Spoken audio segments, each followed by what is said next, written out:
Que a Austrália é conhecida por ter animais exóticos e estranhos, todo mundo sabe. Mas o que muita gente não sabe é que lá é onde você encontra a maior minhoca do mundo, a Megacolides australis. Olha aí o nome bonito, né? É uma minhoquinha que pode passar de 50 centímetros e atingir até 3 metros de comprimento. Sim, é isso que você escutou, 3 metros. Precisando de 3, 4 ou 5 pessoas para conseguir pegar toda a extensão dela. E há quem diga que essa minhoca, quando passa por debaixo do solo, dá para sentir a vibração do seu movimento. É uma monstra e, logicamente, caso você não saiba, ela pertence ao filo dos anelídeos. Filo esse que a gente vai estar começando hoje. Eu me chamo Jonas, sou professor aqui do Ciências no Papel e te convido para esse mundo subterrâneo dos anelídeos. Vem!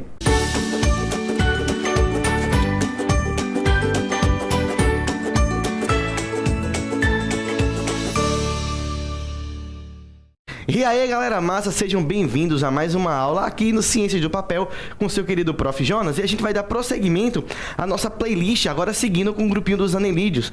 Você deve ter lembrado que no início da nossa aula eu comentei que as minhocas fazem parte desse grupo. E como dá para perceber aqui no slide, não é somente as minhocas, tem outros animais que vocês também conhecem que fazem parte, como as sanguessugas e outros nem tão conhecidos como os nereis. Então, prof, o que a gente tem que saber desses caras para poder começar a brilhar na hora da prova? Mano, tem muita coisa, mas a gente vai dar aquele, como sempre, geralzão sobre o grupo e depois a gente vai dar uma olhadinha em grupos específicos dentro dos anelídeos. Vocês vão perceber que temos o grupinho depois das oligoquetas, das aquetas e das poliquetas, mas a princípio, isso que a gente vai fazer agora é ver o geralzão deles. Prof, o que é que tem de geral? Botei ali pra vocês, são animais de corpo mole, afinal, são vermes.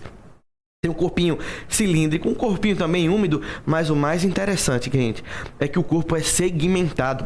Se você olhar para as minhocas ou para as sanguessugas, vocês vão ver que o corpo dela é todo dividido em partes iguais, que lembram muito anéis. Prof, peraí, anéis? Então é por isso que o nome do grupo é anelídeo? Você tá ligado, né, boy? Isso mesmo, anelídeo. Então, como o corpinho é todo dividido em anéis e anelídeos, a gente aprendeu que molusco tinha esse nome porque o corpo era mole. Anelídeo tem esse nome porque o corpo é dividido em anéis ou um corpo segmentado. O que mais que a gente sabe, prof? Você tanto pode encontrar esses caras em ambiente aquático, como por exemplo as poliquetas que vivem ali principalmente em ambiente marinho, ou como nossas queridas minhocas que vivem em ambiente de terra úmida. Prof, não tem minhoca que vive na água não? Tem sim. Mas basta você saber que você vai encontrar principalmente elas em cantos terrestres úmidos, né? Que é aquela terra molhadinha. O que mais, prof, que a gente pode ver? Simetria, como a gente já aprendeu, desde Plateumintos, é toda bilateral, você divide e só tem duas partes iguais. E também você pode ter sendo sésseis ou móveis. Prof, lembra pra mim, por favor, aí. Sésseis porque eu me perdi, eu não sei mais o que é. Olha, a gente aprendeu que sésseo é todo animal que ele é fixo, ou seja, ele não se move. Enquanto que os móveis, você tá ligado, né? O que mais que a gente tem, prof, de característica geral? Esses caras, assim como todo mundo que vier depois, vai ter um sistema digestório completo, com boca e ânus, e também ele já tem um sistema excretor bem eficiente, que é um sistema excretor composto por nefrídeos. Se vocês olharem ali na minha imagem, dá pra ver o corpinho da minhoca todo dividido em anéis. Cada pecinha daquela amarela é um nefrídeo, que é o que ele usa para fazer xixi. Ó, prof, mas eu tô vendo que em cada anel ele tem um nefrídiozinho. Cara, por incrível que pareça, é como se a minhoca ela fizesse xixi por todo o corpo, tá? É um pouco exagerado, mas boa parte dos anéis que ela possui, ela tem um porozinho como se fosse um fazedor de xixi para onde esse líquido está sendo colocado para fora. Mas isso aqui já é uma evolução bem significativa quando a gente compara com os grupos anteriores. O que mais que a gente tem aqui, prof? Uma outra característica geral, também que é bem repetitivo, o sistema nervoso deles é ganglionar. Ele é formado por essas bolinhas aqui que seriam os seus gânglios nervosos. Então você tem um gângliozinho cerebral, um pouquinho mais ali localizado na cabeça, e depois várias bolinhas espalhadas pelo corpo, como se fossem mini cérebros ali no comando do corpinho desses caras. Uma coisa que você merece dar atenção, e eu quero que você deixe destacado aí nas suas anotações, é o tipo de respiração deles. Enquanto você tinha lá basicamente nos moluscos 3 tipos diferentes, aqui a principal respiração, e é aquela que é mais pedida em questões de prova, é a respiração que é cutânea. Prof, lembra pra mim o que é isso, pessoal? É aquela respiração que acontece via pele. Como eu disse pra vocês, esses animais eles ficam ou em ambiente aquático ou terrestre úmido, com água. E por que isso, prof? Essa água que tá banhando o corpinho deles ajuda na troca gasosa. Ou seja, o oxigênio entra e o gás carbônico sai bem mais fácil se o corpo deles for úmido.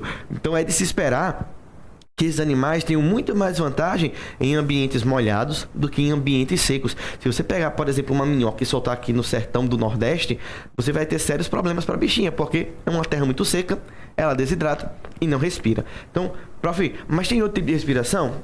Tem. Alguns grupos podem ter uma respiração branquial, mas você vê que a principal, a que mais aparece em provas, é a respiração cutânea. O que mais que a gente sabe, prof? Meninos, olha só. Vocês estão vendo agora que você possui um sistema circulatório fechado. Lá nos moluscos você podia ter os dois. Alguns com aberto, que era a maioria, e alguns poucos com fechado. A partir daqui o sistema já é fechado. E o que é que significa isso, prof? Lembra pra mim? A gente aprendeu que sistema fechado é aquele no qual o sangue não sai dos vasos.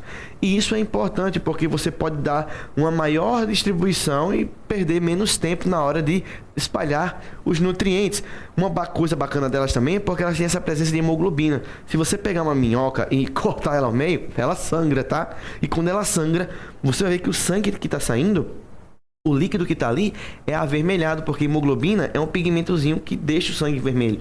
É o mesmo pigmento que vocês têm, né? Que deixa o nosso sangue avermelhado. Sobre a reprodução delas, prof, o que a gente precisa lembrar bastante? Você tem que lembrar que a maioria esmagadora dos anelídeos, eles são monóicos, ou seja, hermafroditas. Num ser, você tem tanto a parte feminina quanto a masculina. Quando eles vão cruzar, eu estou pegando como exemplo as minhocas, eles vão realizar uma fecundação que a gente chama de fecundação cruzada, que é quando um bicho engravida o outro. Sério, prof? As duas minhocas vão sair grávidas? Exatamente. Elas não são hermafroditas, elas não têm uma parte masculina e feminina. Então, quando duas minhocas se encontram, elas trocam esses gametas, vai jogar gameta masculino para um e receber gameta masculino de outra. E aqui vem uma estrutura super importante, que é essa daqui, ó, chamada de clitelo, que eu separei para vocês. Essa estrutura é a estrutura responsável por produzir um casulo que vai deslizando pelo corpinho da minhoca, pega aqueles gametas, ela deixa abandonado na terra e depois de um tempo vão sair dali pequenas larvinhas que vão virar depois minhocas. É uma coisa bem bacana e bonitinha, porque às vezes você pode encontrar uns pacotinhos assim no chão e ali tá cheio de mini minhocas que vão surgir futuramente. Que massa, prof! Só que a gente também vê a questão de classificação. Assim como nos moluscos nós tínhamos 3, aqui também a gente vai ter 3 classificações. Como é que a gente faz para classificar? Vai depender da quantidade de cerdas. Cerdas é tipo um pelinho, tá? Que elas possuem na lateral, que ajuda na movimentação. E aqui, se ela tem ou não, e dependendo da quantidade, isso vai ajudar bastante nessa movimentação delas. Quais são as classes, prof? Quais são esses grupos de anelídeos que existem? Os oligoquetos, que a gente vai estar vendo representado pela minhoca, os poliquetos representados pelos nereis e os aquetos, antigamente chamados de irudíneos, né, que é sanguessuga. A gente vai, obviamente, optar pelo nome mais fácil e mais atual, que é os aquetos, tá? Também chamado de aqueta, não tem problema. Prof, o que a gente tem que saber aqui na classe das minhocas? Veja, oligoqueta, oligo vem de pouco. Você já deve ter estudado em história um termo chamado de oligarquia. O que é isso? Arquia vem de poder e oligo vem de poucos. Então, numa tradução livre, seria o poder na mão de poucos. Se eu sei que queta é cerda e oligo é pouco, então a minhoca é aquele anelídeo que tem poucas cerdas no seu corpinho. Se você passar o dedo no corpo de uma minhoca, no sentido cabeça-ânus, você vai ver que ela é bem lisa. Mas se você fizer no sentido ânus-cabeça, você vai perceber que ela é um pouco áspera. Tem como se fossem uns pelinhos ali que vão prendendo no seu dedo.